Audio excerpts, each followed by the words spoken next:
Bonsoir, très heureux de vous retrouver pour une nouvelle semaine d'information locale sur TV 78. Bienvenue dans cette édition spéciale du lundi 11 mai.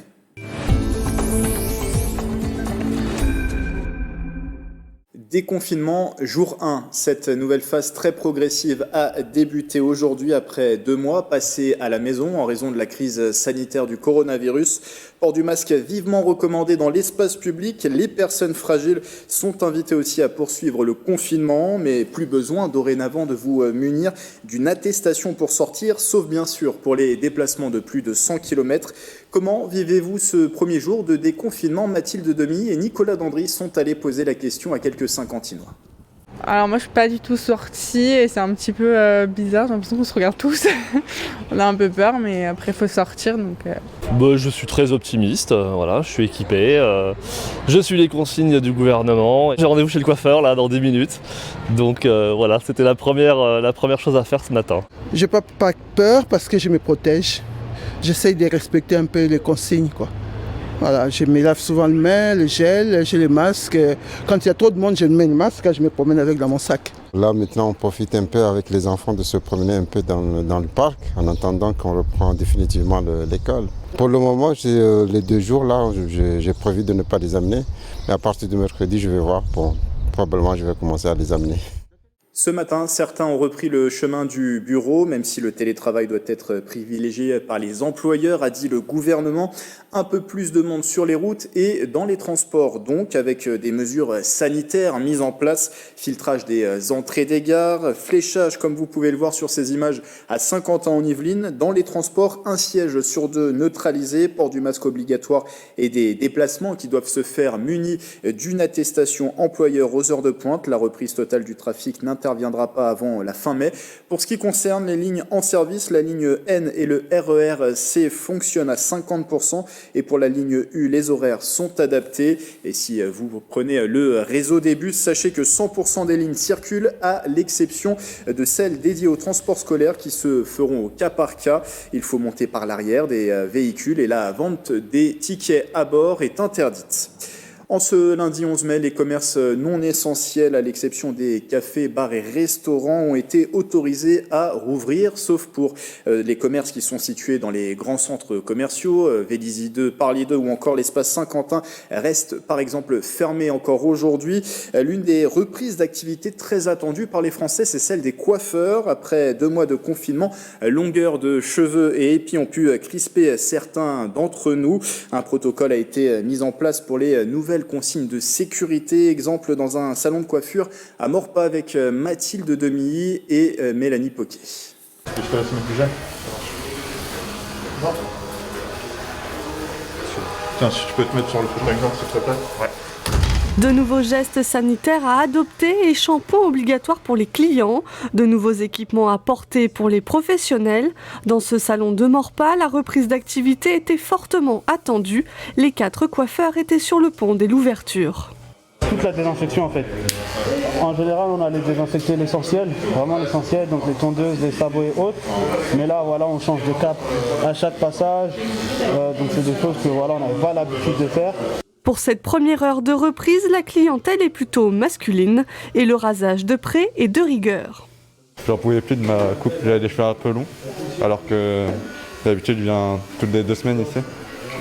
Du coup, on va dire que c'était un peu important de me sentir comme avant. Je viens ici parce qu'ils tressent, donc forcément on ne trouve pas forcément partout des gens qui puissent tresser aussi facilement et faire les choses proprement en fait. Ça devenait vraiment critique sur mes cheveux, il y avait vraiment beaucoup de temps cumulé sans coiffeur dû au confinement. Après 2 mois de confinement, ce salon accuse jusqu'à 40 000 € de perte de chiffre d'affaires. Ouvert depuis seulement octobre 2019, l'établissement a tout de même pu profiter d'un prêt de l'État. On n'a pas été abandonné. Il y a quand même eu quelques aides, on a réussi à faire un PGE, donc on s'en sort quand même bien. Et on est aussi passé par une plateforme donc pour faire de la vente de bons d'achat, ce qui nous a permis d'avoir un petit peu de trésorerie au fur et à mesure pour pouvoir payer les différentes charges qui se présentaient. Dès la première semaine, on a été agréablement surpris. On a eu plus de 1 000 € donc de bons d'achat donc sur la première semaine. 1 000 € sur un chiffre d'affaires important, peut-être que c'est rien, mais dans ce genre de situation, franchement, c'est vraiment conséquent. Le salon attend jusqu'à une vingtaine de clients par jour. Le carnet de rendez-vous est quasiment complet pour la semaine. Et d'ailleurs, en ce jour de déconfinement, jour de reprise de l'activité économique aussi, Bruno Le Maire était dans les Yvelines. Le ministre de l'économie s'est rendu ce matin sur un chantier de construction de logements à Saint-Germain-en-Laye, l'écoquartier qui est situé en bord de forêt. Pour accompagner les entrepreneurs dans cette phase qui commence, l'agglomération de Saint-Quentin en Yvelines a édité un guide pratique. Il recense toutes les obligations pour les employeurs, la mise en place de mesures de protection collective et éventuellement individuelle, ainsi que la prise en compte d'un environnement de travail modifié. Un guide qui est à télécharger à l'adresse qui s'affiche en bas de l'écran. Reprise également progressive pour les écoles qui rouvrent peu à peu dès cette semaine. Dans un premier temps avec les élèves de grande section et CP CM2, une rentrée qui se veut souple et progressive sur la base du volontariat organisé par les maires. Ainsi, 92% des écoles de l'Académie de Versailles sont dans une démarche de réouverture. Une rentrée qui se prépare depuis la mi-avril. Écoutez la rectrice de l'Académie de Versailles. La méthode qu'on a utilisée, elle a reposé sans grande surprise sur 3 éléments, 3 ingrédients. La concertation avec toutes les parties prenantes au niveau académique, au niveau départemental, au niveau local.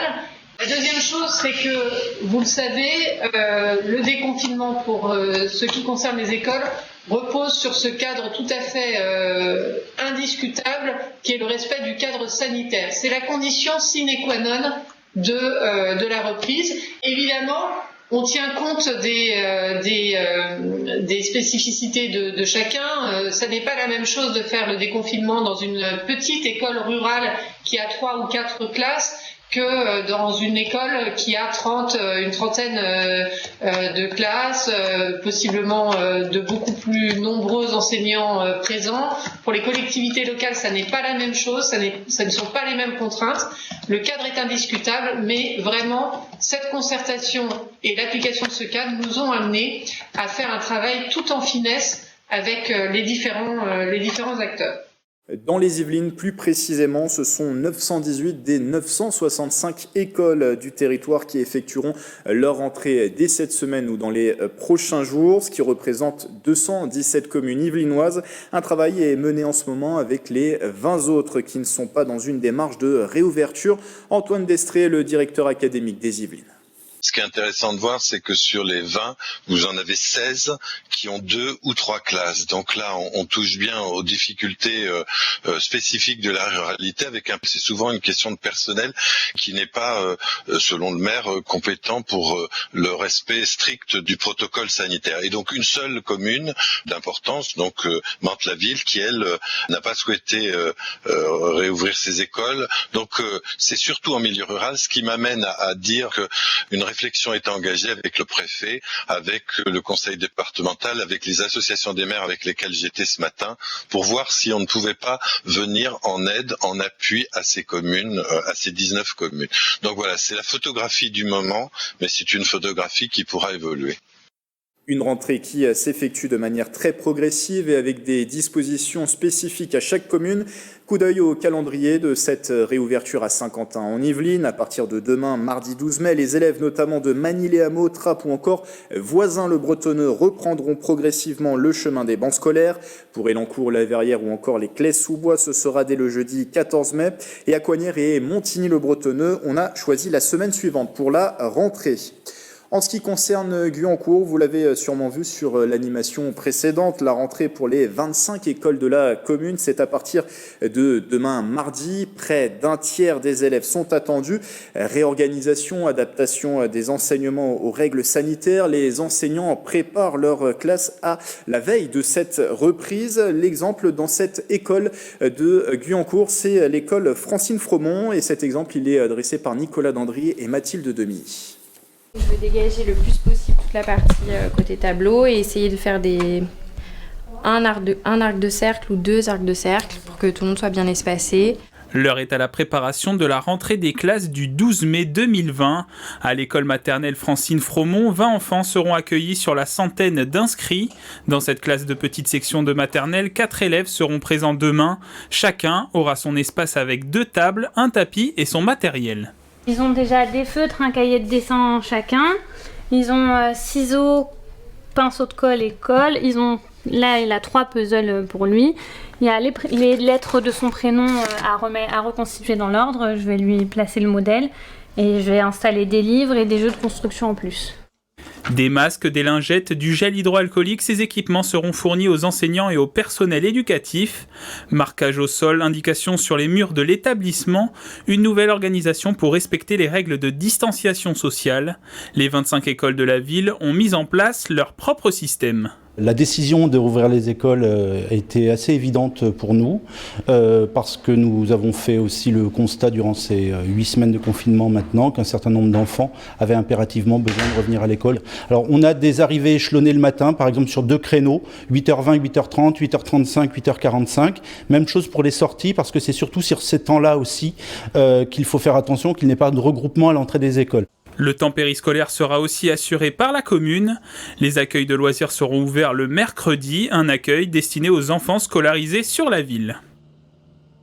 Pas de réouverture pour autant des collèges comme pour les parcs et jardins, le département des Yvelines étant classé rouge sur la carte du déconfinement.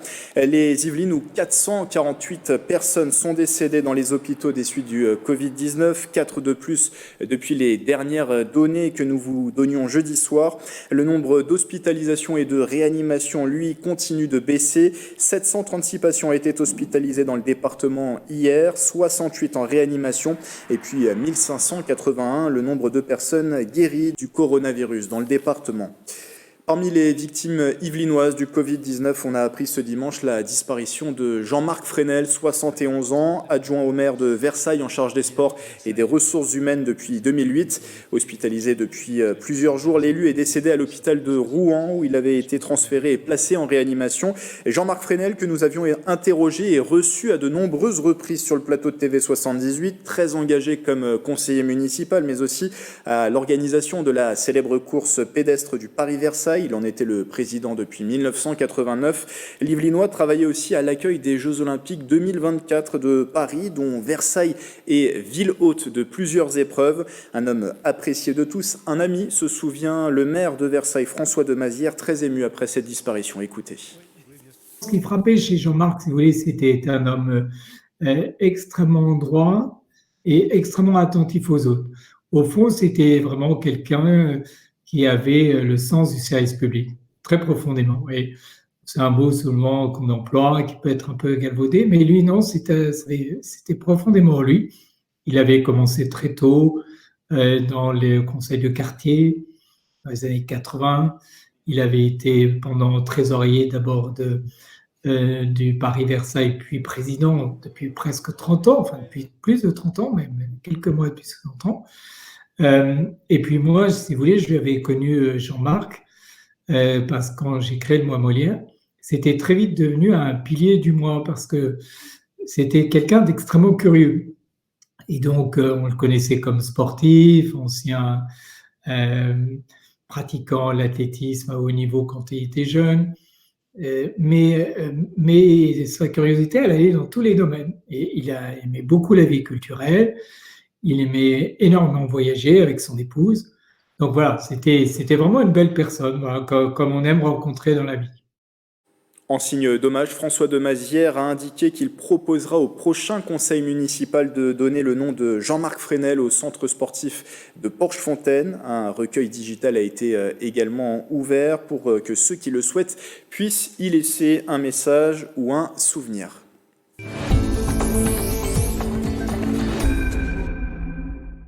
Les cours à l'université ne reprendront pas avant septembre, mais certains étudiants n'ont pas pu rentrer chez eux pour autant. Pour celles et ceux qui rencontrent des difficultés financières, l'épicerie sociale et solidaire de l'UVSQ, l'Agorae, organise des distributions de paniers garnis. Le reportage d'Aurélie Ronze. Pour cette deuxième distribution solidaire, plus de 200 paniers sont préparés dans ce local. À l'intérieur, de la nourriture et des produits d'hygiène pour tenir un peu plus d'une semaine. Une initiative de l'Agorae, l'épicerie sociale et solidaire de l'UVSQ. Si l'étudiant prend tout ce qui est proposé, il y a donc des légumes de producteurs locaux, Il y a des pâtes, du riz, une conserve de pulpe de tomates, une bouteille de jus de fruits, 2 briques de lait, du papier toilette, des produits d'hygiène féminine, également de la compote, des pommes et pour le petit déjeuner, soit des céréales, soit de la brioche. Ce jour-là, les paniers sont répartis sur plusieurs sites de distribution, Vélizy, Versailles ou encore Guyancourt. Ils sont destinés en priorité aux étudiants en situation de précarité financière et aux étudiants en santé mobilisés dans la crise sanitaire. Donc c'est une situation qu'on connaît tout au long de l'année et qui est déjà assez difficile à vivre pour ces étudiants-là, mais qui est vraiment très accentuée et difficile à vivre. Il y a des étudiants qui nous disent qu'ils se nourrissent une fois par jour pour éviter de gaspiller et pour pouvoir tenir sur la durée. Une fois par jour, c'est quand même limite, sachant qu'en général, une fois par jour, c'est pas un bon repas, c'est une fois par jour une assiette de pâtes. L'association a reçu une enveloppe de 5 000 € pour confectionner ces paniers d'une valeur de 18 €. Ça soulage un peu et ça facilite les fins de mois surtout. Mes parents pouvaient jusqu'à maintenant assumer les frais de courses et compagnie, sauf que là, avec le Covid, chômage technique et compagnie, c'est plus compliqué. Les distributions de ces paniers garnis se poursuivront pendant tout le mois de mai. Pour s'inscrire, rendez-vous sur la page Facebook de l'association Agorae. Et puis pour refermer cette première édition spéciale déconfinement, sachez que certaines activités sont de nouveau autorisées depuis aujourd'hui. Des disciplines sportives individuelles comme le cyclisme, le tennis ou encore le golf. Pour les fans des greens, 2 sites notamment à Saint-Quentin en Yvelines rouvrent leurs portes. Le golf national et le Blue Green de l'île de loisirs. Gants et distanciation sociale sont bien sûr de rigueur. Au golf national situé à Guyancourt, pas de poubelle sur le parcours, pas de chariot pendant 2 mois. Les pratiquants doivent venir avec la totalité de leur équipement. Voilà, c'est la fin de cette édition spéciale. Merci de votre fidélité. L'occasion de vous souhaiter à tous un très bon déconfinement avec prudence bien sûr et en suivant les recommandations sanitaires. Très belle soirée sur TV78.